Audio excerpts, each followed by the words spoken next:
YouTube, Darkfire Josh here. I had a couple people asking me some questions about my setup, especially about connectors, what it's supposed to look like up close, you know, certain things, and I kind of want to just do a quick video on the things that you actually need.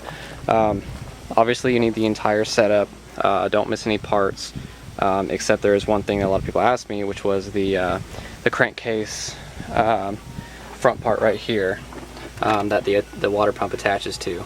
As you can see, this is actually the 96 to 98 water pump and crankcase. So, I mean, it'll work. You don't necessarily need the 94, 95, but it will take some modification. As you can see, mine is that has no clearance on pretty much anything. This right here was the old the pipe coming out of it, but as you can see, it would have hit the belt there. So you got to be very crafty when you're doing this, but it will work. I mean, it's not like it won't spin the water, it won't, you know, pump up all the fluids, so it'll work. You just got to make it work. But if you do have the 94, 95, I mean, that'll just make it so much easier. You know, you don't have to do any modifications. You'll just put that Thunderbird Super Coupe water pump on there and you should be good. Next up, a couple things. This is your IAT. This is what was usually over there by the mass airflow, but that's what that is right here.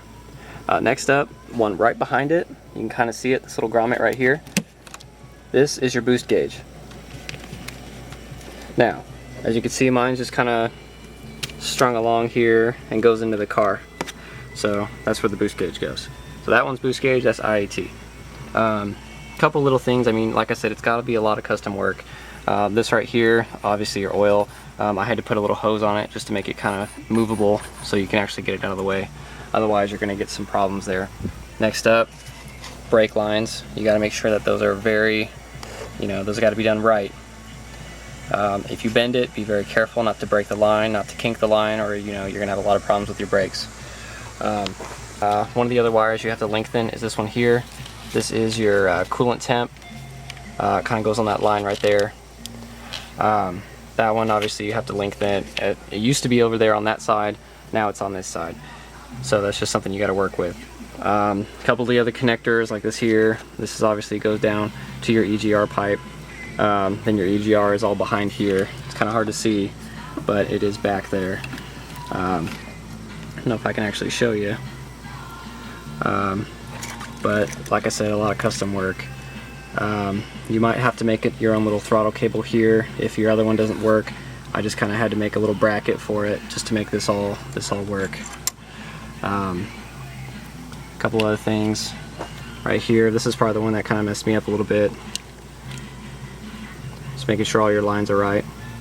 I had to tee this line right here into a Y. One goes there, one goes across and attaches to this right here. You can see that. It kind of looped it around. That's what this is right here. This cord loops around the intake, goes into there. That's your relief for your pressure. Big hose in the back for your brake booster. And then you have one that comes off the other side and goes to this fitting right here. The one in the back, which is kind of jimmy rigged right now, that comes off this right here. If I can see where it goes. Going into this stuff right here, like I said, this is the one for your brake booster. It goes to this fitting here. Some setups are a little different, but it's all generally the same idea. This hose here that comes off the other way goes into this fitting here. For this little box here, it's kind of get a little confusing. This Y fitting that I put on here, normally this hose here used to be connected just to this. So what I did, I had to cut it. Now with the cut, I added a Y fitting. That Y fitting will take this side here, because that has to go to your pressure release. That system has to be released pressure once it reaches a certain PSI. Now this here, it loops around the intake and pops into here. It's here. If you don't have one of those, just use a radiator hose. It'll be fine until you find one that'll work for you. It's supposed to be able to withstand the pressure. It should withstand the pressure of at least 15 psi. probably even more than that. One of the other things you'll have to probably lengthen will be this one here. This one, obviously it used to be on the other side over there. This is for your coil pack. You just want to make sure that you're using the right wires. Make sure it's done right. Don't leave loose wires. Make sure it's all done up right. If I'm not mistaken, I had to switch this coil pack, turn it around. But just make sure you're going with your diagrams as far as your firing order, and you should be fine. For your Pcv valve, this is something that kind of threw me off too. This fitting back here, that kind of comes off the metal one. Usually it'll have this little rubber grommet on it, which is where your Pcv valve is. That's the one that goes to your valve cover. If you can kind of see it, it's kind of hard to see. It runs behind all this right here. Mine's got a little fitting that comes off of it, but it keeps going around. Don't mind this is just falling off. It goes around, still holding on to it. If you look down here, it goes underneath my my fuel lines, goes past the transmission stick, and right underneath these hoses is your Pcv valve.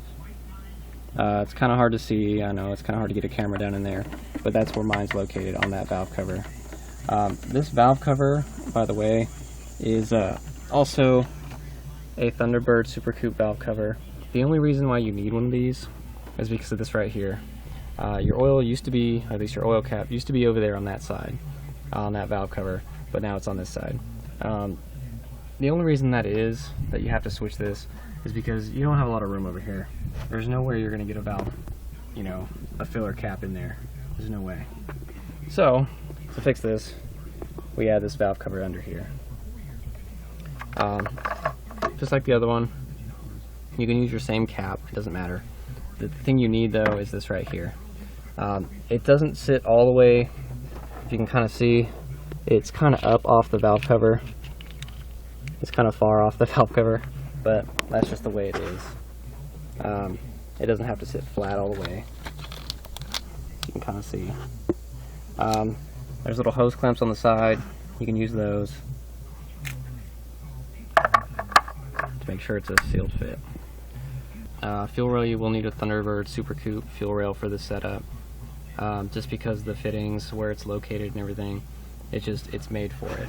Because it needs to go underneath the supercharger snout right here, and the other one that you have will not work. So, a couple other things here. Try not to lose you. For your fuel rail, the regulator back there with this little hose on it and the grommet will come up behind here and attach to the back of that fitting.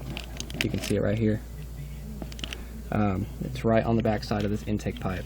There's a little piece you can connect down in there. That's what that is. It's a very short hose, goes from there to there.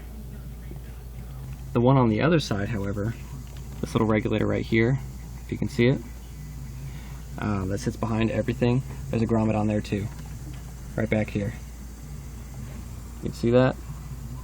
That loops around, comes over the top, and attaches to the, depending on which way you're looking at it, it'll be the bottom hose if you're looking at the connector on the bottom. The other hose, like I mentioned earlier, goes across to the T, and then the back side of that Y fitting, which I didn't really mention, kind of goes underneath there, and it actually loops around and comes into here. Like I said, it's a lot of custom work, but if you have the hoses and stuff, you can run it however you want to. It's not really important which way you run it. Just make sure everything works, everything has clearance, and everything fits. Let's see if there's anything else. Mass airflow is still in the same place. You might have to kind of do some custom pipe work to make this work. A lot of the problems I ran into is because I had this crossbar that goes over the top. It's the one I got from American Muscle. It was a complete unit, but when I realized that it wasn't going to work with the supercharger setup, I had to cut this bar here that went across, straight across. It was hitting the throttle cable, and it just was a big hassle, so I ditched it, cut it off. Intercooler piping, I'll kind of touch on that a little bit. This is the stock pipe. Now normally you'll have an intercooler that sits right here. It goes right in the top, right out the bottom into that pipe that goes down there. Pipe goes across for me, since I have a aftermarket intercooler system. It goes around the front, goes into the intercooler, comes out this side. You can kind of see.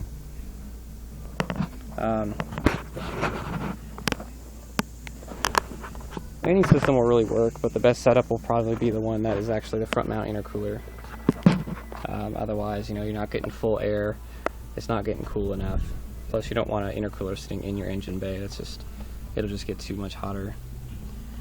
I think that's about it.